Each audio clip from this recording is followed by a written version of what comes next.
EVM को लेकर लगातार बहस का दौर जारी था, लेकिन यूपी चुनाव के बाद जब से बीएसपी सुप्रीमो ने ईवीएम पर सवाल उठाए हैं, ये मुद्दा जो है वो पूरे देश में चर्चा का विषय बन गया है कि ईवीएम को लेकर जो गड़बड़ी के आरोप लग रहे हैं उसमें कितना तथ्य है, कितना वो सही है, कितना गलत है। इंग्लैंड से, ऑस्ट्रेलिया से भी इस तरह की वीडियो आए हैं कि वहाँ ईवीएम बैन है, वहाँ भी ईवीएम से नहीं होता है। भारत में ये बहस लगातार होती रही है, लेकिन ये कभी मेन स्ट्रीम में नहीं आ पाया, कभी चैनलों पर ये बहस नहीं हुई, अखबारों में इसके बारे में नहीं लिखा गया। मेरे साथ चिंताला हैं जो फिल्म डायरेक्टर हैं, फीचर फिल्म बनाते हैं, डॉक्यूमेंट्री बनाते हैं। इन्होंने 2014 में ही एक डॉक्यूमेंट्री बनाई थी जिसमें इन्होंने ईवीएम को लेकर सवाल खड़े किए थे और सुप्रीम कोर्ट भी गए हैं। तो यूपी चुनाव के बाद जिस तरह से बहस तेज़ हो गई है, मैं उनसे यही जानने समझने की कोशिश करूंगा कि ईवीएम को लेकर जो इतना शक पैदा हुआ है, इतने जो संदेह किए जा रहे हैं, उसके पीछे क्या तर्क है और क्या लग रहा है कि अब तक जो भी ईवीएम को लेकर चुनाव हुए, ईवीएम से चुनाव हुए हैं, उनको शक के दायरे में रखा जाए। आपने ईवीएम पर 2014 में डॉक्यूमेंट्री बनाई, तो आपको कब लगा कि ईवीएम जो है वो उस पर शक किया जाए और वो बहुत ट्रस्टवर्दी, बहुत विश्वसनीय नहीं है? देखिए, ये ईवीएम के ऊपर शक मुझे 2014 में नहीं, 2004 में आया था। क्योंकि 2004 में मैं जिस स्टेट से आता हूँ, अभी तेलंगाना है, यूनाइटेड आंध्र प्रदेश था, उस समय कांग्रेस एक ही साथ में चुनकर आया था और कांग्रेस का ऐसा माहौल था ही नहीं। जो चुनकर आने का माहौल था वो था ही नहीं, केवल मीडिया को छोड़ के जनता में था ही नहीं। और तेलुगु देशम पार्टी, खास करके जिधर तेलुगु देशम पार्टी का मेजर वोट बैंक है, उधर भी वो हार गया है। तो तब मुझे शक आया कि ऐसा कैसा अचानक से हार गया। तब मुझे एक छोटा सा लीड मिला था कि इलेक्ट्रॉनिक वोटिंग मशीन ये मेजर चेंज है। बैलेट पेपर मैं पहले सोचा था कि रिगिंग करके जीत सकते थे, बट उसके बाद में ईवीएम के बारे में जब पता चला, उसके बाद में थोड़ा रिसर्च जब शुरू किया मैं, तभी मुझे पता चला कि वो बड़े बड़े नेता, जैसे कि एक्स चीफ मिनिस्टर उस समय के, अभी present chief minister Chandrababu Naidu है, जो अभी बीजेपी के साथ में मिलके गवर्नमेंट बनाया, और एल के आडवाणी जी है, तब बीजेपी के सीनियर नेता, ये लोग सारे ऑलरेडी ईवीएम के खिलाफ में आवाज़ उठा रहे थे। तो आपको भी जैसे जिस समय आडवाणी प्रधानमंत्री कैंडिडेट थे और मनमोहन सिंह की वापसी होती है यूपीए सेकेंड टर्म में, और उस समय ईवीएम को लेकर एक बड़ी बहस शुरू हुई थी, नरसिम्हा जी ने किताब भी लिखी, सुब्रमण्यम स्वामी ने बहुत सारे सवाल उठाए थे। तो उसके बाद आपने डॉक्यूमेंट्री बनाने की सोची, या उसके पहले आपको लग गया था कि जो विधानसभा का चुनाव था आंध्र प्रदेश में और जिसमें चंद्रबाबू नायडू को हार होती है, तभी आपको लगा कि ईवीएम सस्पिशियस है? ईवीएम सस्पिशियस है, ये 2004 में मेरा डाउट था, पर 2009 में मुझे इसका कंफर्मेशन भी मिल गया है। क्योंकि 2009 के पहले हैदराबाद के हरिप्रसाद नाम का जो इंजीनियर है, उनसे मैंने पर्सनली भी मिला था। ये जब इतना बड़ा मुद्दा भी नहीं बना था तब उनसे मिला था और बहुत टेक्निकली सवाल उठाए थे। तब से लेके 2009 के पहले से लेके मुझे ये कंफर्म था कि ईवीएम में टैंपरिंग किया जा सकता है। तभी ऑलरेडी सुब्रमण्यम स्वामी जो है वो ऑलरेडी केस कोर्ट में गए थे, और उसके पहले उन्होंने इलेक्शन चुनाव तक नहीं लड़ा। सुब्रमण्यम स्वामी प्रोटेस्ट करे ईवीएम के विरोध में, वो चुनाव ही नहीं लड़े, बोले कि अगर इसके ऊपर मैं चुनाव लड़ता हूँ तो मैं हार जाऊँगा, वो लड़ने का मतलब ही नहीं है, ये ईवीएम गलत है, अनकॉन्स्टिट्यूशनल है, ये उनका आर्ग्यूमेंट था। तब वो किताब लिखी और हरिप्रसाद ये ऐसे लोगों के साथ में मिलकर उन्होंने ये एक्सपोज किया, तो तब मुझे कंफर्मेशन मिला। बट इससे भी बड़ा सवाल अभी हमारे सामने है, केवल ईवीएम टैंपरिंग होता या नहीं होता, इससे भी कई गुना ज़्यादा बड़ा सवाल है कि या ईवीएम सच है या गलत। क्योंकि ईवीएम, चलो मान लेते थोड़ी देर के लिए, बीजेपी और संघी लोगों का बात मैं मान लेता हूँ, ईवीएम में टैंपरिंग नहीं होता है। चलो अभी मेरे माइंड में शक है, मैं ये देश का नागरिक हूँ, मेरा माइंड में शक है कि मेरा वोट सही कास्ट हुआ नहीं, तो मुझे आप रिकाउंटिंग करके दिखाइए, रिकाउंटिंग करवाइए ईवीएम के ऊपर। कैसे करेंगे? उसके लिए वीवीपैट की सुविधा दी गई है ना कि आपको पर्ची मिलेगी? वीवीपैट की पर्ची मिलेगी, वीवीपैट का रूल्स उन्होंने बदल दिया, इलेक्शन कमीशन ने वीवीपैट इम्प्लीमेंट ही नहीं किया और रूल्स बदल दिया। कुछ चुनिंदा बूथों पर तो इम्प्लीमेंट किए गए। चुनिंदा बूथ पे इम्प्लीमेंट कब किया? हम सुप्रीम कोर्ट जाकर सुप्रीम कोर्ट में कंटेम्प्ट पिटीशन फाइल करने के बाद में उनको रिप्लाई देना पड़ा कि हमने कोर्ट में आप लोगों ने क्या लॉजिक दिया? जो क्या आपने कोई इंजीनियर लेके प्रूफ करवाया कि ये टैंपर किया जा सकता है, या आपने ईवीएम में कुछ फ्रॉड वोटिंग के सबूत दिए? क्या आपने तर्क क्या दिया वहाँ? देखिए, ईवीएम मशीन अभी टैंपरिंग करके प्रूव करके दिखाने का कोई ज़रूरत नहीं है, क्योंकि ये ऑलरेडी प्रूव हो गया है। 2013 अक्टूबर 8 एक डिसीजन है सुप्रीम कोर्ट का, वो डिसीजन में क्लियरली सुप्रीम कोर्ट कहता है कि विदाउट पेपर ट्रायल तो एक सिस्टम है, एक मेकनिज़म है, बट विदाउट पेपर ट्रायल, जो पेपर ट्रायल का मकसद क्या है, verification, voter verifiable paper audit trial उसका मतलब होता है। तो without A paper trial election cannot be fair and transparent, ये सुप्रीम कोर्ट का क्लियर डिसीजन है। तो इसका मतलब ये बोला जा सकता है कि ईवीएम के साथ में अगर पेपर ट्रायल नहीं है या तो इंडिविजुअल पेपर ट्रायल नहीं है जैसे कि बैलेट पेपर है, इसके अलावा फेयर एंड ट्रांसपेरेंट इलेक्शन हो नहीं सकता। तो जब सुप्रीम कोर्ट का आदेश था तो चुनाव क्यों नहीं मान रहा इसे? चुनाव आयोग पहले से ही मानने के लिए तैयार नहीं है। इलेक्शन का सुप्रीम कोर्ट डिसीजन दिया और डिसीजन में ये डिसीजन दिया, पर सुप्रीम कोर्ट ने डिसीजन देते समय उनको एक टाइम फ्रेम फिक्स नहीं किया था कि वीवीपीएटी आप 1 साल में इम्प्लीमेंट करो या 10 साल में इम्प्लीमेंट करो, ऐसा टाइम नहीं था। तो टाइम नहीं था, बट सुप्रीम कोर्ट टाइम इसीलिए नहीं लगाया क्योंकि 2014 का इलेक्शन के 5 महीने पहले ये डिसीजन देना था। तो 5 महीने में इतना बड़ा संख्या में 14 लाख जगह ईवीएम में वीवीपैट मशीन लगाना असंभव था। चिंताला, एक बात समझाइए मुझे कि जिसकी सरकार रहेगी वो तो ईवीएम का दुरुपयोग करेगी, वो सत्ता में बनी रहेगी, लेकिन सत्ता परिवर्तन भी तो हुए हैं। वही चंद्रबाबू नायडू हारे, फिर वो आ भी गए हैं। ये बीजेपी वाले आरोप लगा रहे थे जब वो हारे थे यूपीए 2 में, फिर वो अब सत्ता में है, अब उन पर आरोप लग रहा है। तो जो सरकार है वो इस्तेमाल करके दोबारा आ जाती। अब पंजाब में तो वो नहीं आ पाए। वो अगर टैंपरिंग करते, अगर यूपी में, अब जो यूपी में सवाल उठ रहा है तो वो पंजाब में तो नहीं हुआ उनके साथ।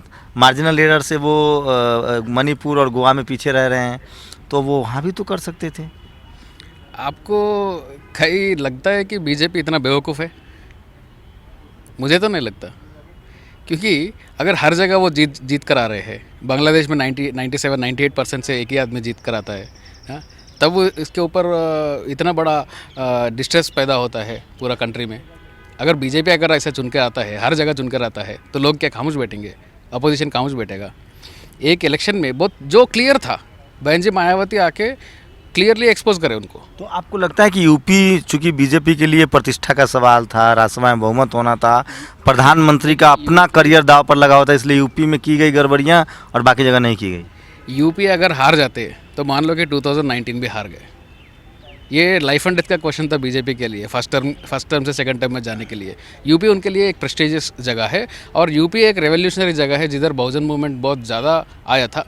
और मेरे दृष्टि से एक चांस ये था कि बहुजन मूवमेंट फिर से 2017 के इलेक्शंस में बहुत लार्ज स्केल में होने वाला था। नहीं, तो ईवीएम में अगर फ्रॉड हो रहा है तो प्रधानमंत्री तो इतने शक्तिशाली हैं, पावरफुल हैं, कहते हैं एडमिनिस्ट्रेशन पर उनका कब्जा है।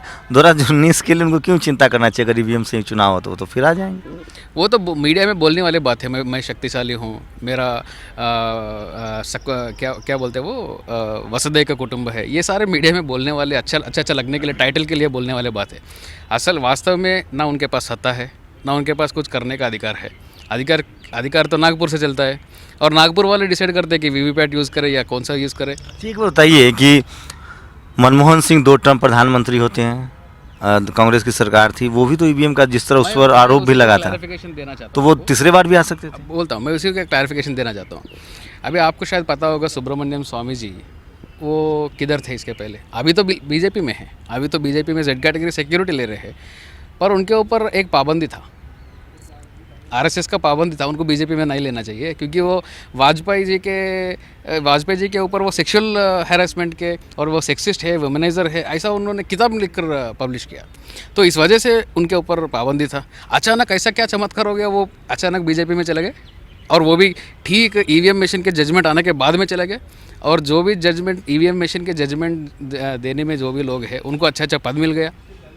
तो क्या लग रहा है कि सुब्रमण्यम स्वामी को ईवीएम को लेकर चुप कराना था, इसलिए बीजेपी ने उनको अपने पाले में कर लिया? Quite logical. ईवीएम मशीन का जो भी लड़े थे, सुब्रमण्यम स्वामी लड़े थे, अभी उनको जेड कैटेगरी सिक्योरिटी मिल रहा है। जीवीएल नरसिम्हा राव लड़े थे, उनका आरटीआई का अभी तक सवाल नहीं दिया कांग्रेस गवर्नमेंट, अभी तो उनका सरकार है। ईवीएम मशीन का सीरियल नंबर तो मंगवा ले जी। अच्छा, कितने बड़े व्यापक पैमाने पर भी गड़बड़ी की जा सकती है ईवीएम में, या मतलब कुछ लिमिटेड जगहों पर की जा सकती है? आपको क्या लग रहा है? 2009 तक, 2004 और 2009 कांग्रेस ने इसका फ़ायदा उठाया और इस ये जब सामने आया, ये जब देश के सामने, लोगों के सामने आना था, बट इसमें कांग्रेस और बीजेपी दो अलग अलग पार्टी नहीं है, दो भी ब्राह्मणों का पार्टी है। ये ब्राह्मणिकल सोशल ऑर्डर को कंट्रोल करने वाले पार्टी है, तो उनके सिस्टम को वो खतरे में नहीं डालेंगे। देखिए, चिंताला की बात पर आपको ध्यान देना पड़ेगा, गौर से सुनना पड़ेगा, क्योंकि इन्होंने डॉक्यूमेंट्री बनाई है, सुप्रीम कोर्ट में इन्होंने पूरे मामले को ये ले गए हैं, तो इसलिए बहुत वाजिब है कि इनसे वो तमाम तरह के सवाल पूछे जाए जो हमारे और आपके मन में ईवीएम को लेकर संशय पैदा करता है। क्या लग रहा है आपको कि जिस तरह से कोई ऐसे इंजीनियर से कोई बातचीत आपकी हुई है, किसी ने टैंपर करके आपको दिखाया है कि इसके जो मेमोरी कार्ड हैं उसको चेंज किया जा सकता है? 2014 के इलेक्शंस में आप बहन जी मायावती 2017 के असेंबली इलेक्शंस के बाद में वो रिएक्ट करे, मैं ये अभी उस समय भी मैं ये चाहता था कि 2014 पार्लियामेंट इलेक्शंस के बाद में भी वो रिएक्ट करे और बड़े यूपी के नेता भी रिएक्ट करे, क्योंकि वो उधर क्लियर था। 2006 के पहले जो ईवीएम मशीन्स लगे थे भारत में, जो यूज़ किए थे, उसको स्क्रैप कर दिया गया। 9 लाख ईवीएम मशीन को स्क्रैप किया, 9 लाख ईवीएम मशीन को। कब किया गया था ये? 2014 इलेक्शंस के ठीक बाद, 2014 के ठीक बाद, मतलब लोकसभा चुनाव के ठीक बाद किए गए हैं, ठीक बाद स्क्रैप कर दिए गए हैं। देखिए, ये बड़ी खबर है कि लोकसभा चुनाव में जिस वोटिंग मशीन का इस्तेमाल हुआ ईवीएम का, उसको रिसाइकिल कर दिया गया, उसको ख़त्म कर दिया गया, उसका यूज नहीं किया रहा है, फिर नए ईवीएम मशीन बनाए गए। ईवीएम मशीन नया एक्वायर कर रहे हैं, अभी वो स्क्रैपिंग अभी भी चालू है। कितना स्क्रैप किया, कितना स्क्रैप नहीं किया, कितना नया एक्वायर, उसका क्या लॉजिक है, स्क्रैप क्यों किया गया? अभी देखिए, जब अपने पास में कोई फिजिकल आधार नहीं होता है, वो लॉजिकल कंक्लूजन में आना पड़ता है। मेरा सेंस ये बोलता है कि 2014 इलेक्शंस हुआ, अचानक से आप रूल बदल दिए, अचानक से आपको ईवीएम मशीन का लाइफ याद आ गया। 15 साल आप बोले कि मैंने आरटीआई लिखा था कि अभी स्क्रैप क्यों कर रहे हैं, तो वो बोले कि 15 साल एक ईवीएम मशीन का लाइफ होता है। तो मैंने बीईएल और ईसीआईएल को पूछा कि 15 साल का लाइफ है, ये कब डिसाइड हुआ था? वो बोले कि हमको पता नहीं है। अचानक 2014 के इलेक्शन ऐसा होते कि एक महीने में उनको याद आ गया कि ये ईवीएम मशीन को स्क्रैप करना है, क्योंकि वो एक घोटाला बाहर आ सकता था। देखिए, ये बहुत एक गंभीर सवाल है, और खासकर ईवीएम पर इसलिए भी शक पैदा होता है कि ईवीएम से जब वोटों की काउंटिंग होती है तो आप किसी भी मतदाता के टोटल वोट्स देख सकते हैं, बूथ वाइज किसको कितना वोट आया ये संभव नहीं है। तो ये एक बड़ी समस्या है ईवीएम के साथ। क्या लग रहा है कि ये भी एक बड़ी वजह है? बूथ वाइज देख सकते हैं, बट हमको ईवीएम से दिक्कत यह है कि इंटरनेशनल स्टैंडर्ड्स जो है, फेयर एंड ट्रांसपेरेंट इलेक्शन का जो डेफिनेशन है, वो ये कहता है कि इलेक्शन कंडक्ट करने के बाद में अगर वोटर को या तो कैंडिडेट को कोई शक आता है, रिकाउंटिंग करना चाहता है, तो इंडिविजुअल वोट को लेकर वेरीफाई करना चाहिए। रिकाउंटिंग का मतलब केवल टोटल वोट को कैलकुलेट करना नहीं है, इंडिविजुअल वोट को वेरीफाई करके, हाँ ये वोट सही आया, ये वोट गलत आया, ये वोट कैंसिल वोट है, ये वोट इस फला कैंडिडेट को गिरा, तो इंडिविजुअल वोट को वेरीफाई करके उसका टोटल बनाना चाहिए। मतलब रिकाउंटिंग का मतलब रीवेरीफाइबिलिटी है, जो ईवीएम मशीन फेल होता है। अभी इसके ऊपर पूरा पर्दा डालने के लिए टोटलाइज़र नाम का एक मशीन नया अभी लाने वाले हैं, जो वो आए तो आप जो बताए ना, एक बूथ में कितना वोट पड़ा, वो आने का संभावना नहीं है। टोटलाइज़र क्या करता है, पूरा कॉन्स्टिट्यूंसी का पूरा ईवीएम मशीन इकट्ठा करके एक जगह वो डिक्लेयर करता है कि वोट आया, ये कितना वोट आया, किसको कितना वोट आया, केवल टोटल वोट। अच्छा, आपने जो आरटीआई डाला था जिसमें आपने पूछा था कि स्क्रैप करने की, और जो ईवीएम की उम्र के बारे में पूछा था, उस पर इलेक्शन कमीशन का क्या जवाब था? वो जवाब था कि जनरल फाइनेंशियल रूल्स के हिसाब से हम उसको स्क्रैप कर रहे हैं। तो मैंने प्रोसीजर पूछा, क्या प्रोसीजर से स्क्रैप करते हैं इसको, या बेच देते हैं या जलाते हैं, कैसा करते हैं? वो बोला कि जनरल फाइनेंशियल रूल्स बोलता है। फिर मैंने पूछा कि ये 15 साल का लाइफ कौन डिसाइड किया? वो बोलते हैं कि it is decided according to the general financial rules. सबको बोलते हैं कि जनरल फाइनेंशियल रूल्स। और ये टेक्निकल एक्सपर्ट कमेटी कौन है, ये बोला कि इसको स्क्रैप करना चाहिए। वो बोलता है कि वो कॉन्फिडेंशियल है, हम आपको दे नहीं सकते। ऐसा कौन सा कॉन्फिडेंशियल रहता है लोकतंत्र में, मुझे समझ में नहीं आता। ये एक क्लियर कॉन्स्पिरेसी है, कांग्रेस को बचाने के लिए बीजेपी और बीजेपी को बचाने के लिए कांग्रेस, दोनों के बीच में समझौता है। 2019 बीजेपी चुनकर आएगा अगर ये ईवीएम मशीन अगर होता। बैलेट पेपर के अलावा कोई भी एक विकल्प नहीं है, वीवीपैट भी विकल्प नहीं है, क्योंकि वीवीपैट के रिकाउंटिंग रूल्स उन्होंने चेंज कर दिया। वीवीपैट को कभी काउंटिंग करने वाले नहीं हैं।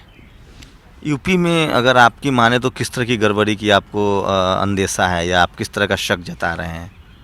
देखिए, यूपी में मुझे अगर मान लेते कि 170 या 200 के बीच में बीजेपी जीत जाती है, तो मुझे कोई शक नहीं हो सकता था। शायद ये लॉजिकली भी हो सकता था, वो नेचुरली भी हो गया बोल के मैं सोच सकता था। पर इतना बड़ा बहुमत मिलना, ये पहला मेरा एक डाउट है। अभी डाउट आपको नहीं रह सकता, ये ऐसे तो कोई नहीं बोल सकते हैं। मेरा डाउट है। तो उनका तो कहना है कि मुझे सबसे ज़्यादा वोट परसेंट आया है, मैंने सबसे ज़्यादा वोट पाया, तो मेरा सीट स्विंग करेगा ही करेगा। अभी वो स्विंग बिहार में क्यों नहीं किया है? वो स्विंग पंजाब में क्यों नहीं किया है? तो वही तो आप कह रहे हैं ना कि वो सब स्टेट में थोड़ी गड़बड़ी करेंगे, वो तो एक ही स्टेट में। सभी स्टेट में अगर गड़बड़ी करेंगे तो पकड़े जाएंगे। और पंजाब में जिधर प्रैक्टिकली देखना चाहिए। अभी वो ये बोल सकते हैं कि हमने पार्लियामेंट के इलेक्शन में भी हम क्लीन स्वीप कर दिए थे। अच्छा एक बताइए, अब तो चलिए वोटिंग हो गई है, काउंटिंग हो गई, सरकार भी बन जाएगी। अगर अब कंसीडर किया जाए, अगर चुनाव आयोग कंसीडर भी करता है, तो क्या रास्ता निकलता दिख रहा है आपको? अभी मुझे सभी यूपी के नेता और देश के नेता से भी ये विनती है कि जिधर भी वीवीपीएटी मशीन यूज़ किया गया है, उत्तर प्रदेश में, पंजाब में, गोवा में, जिधर भी यूज़ करें, उसका इमीडिएटली वीवीपीएटी का रिकाउंटिंग होना चाहिए, इर्रिस्पेक्टिव ऑफ एप्लीकेशन।